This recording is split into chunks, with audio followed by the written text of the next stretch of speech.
தமிழ்நாட்டு மக்களும் கல்லூரியில் படிக்கும் பிள்ளைகளும் பள்ளியில் படிக்கும்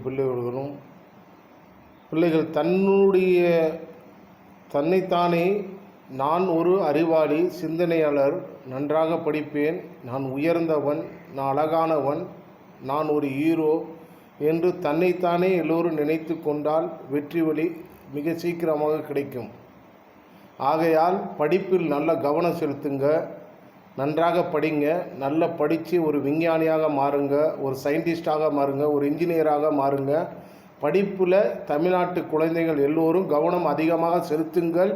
உங்களுடைய அப்பா அம்மாவை நினைத்து நீங்கள் வாழுங்கள், உங்கள் குடும்பத்தை பாருங்கள். நீங்கள் ஒரு உயர்ந்த கல்வியின் சிறந்த பிள்ளைகளாக நீங்கள் மாற வேண்டும். மற்ற நண்பர்களுக்கு உதவி செய்யுங்க, நீங்களும் நன்றாக இருங்க. உதவி என்பது குழந்தைகள் நீங்கள் நினைத்தால் எந்த வீட்டிலும் கஷ்டம் வராது.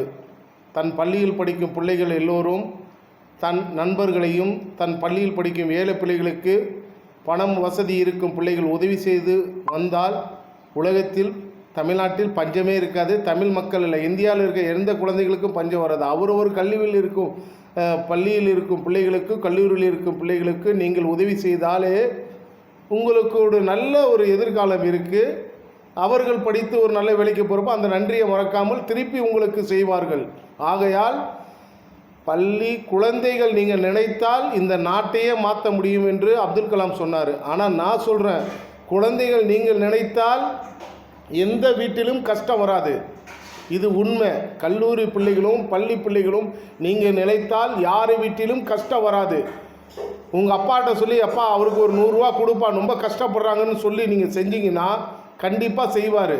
ஆகையால் கல்லூரி படிக்கும் பிள்ளைகளும் பள்ளியில் படிக்கும் பிள்ளைகளும் மிக அறிவாளியாளர்கள், சிந்தனையாளர்களும், யாருக்கு அடிமையாக வாழாதீர்கள். தன்னைத்தானே ஒரு அறிவாளி என்று நினைத்து வாழுங்கள். நன்றி அம்மா, நன்றி அம்மா.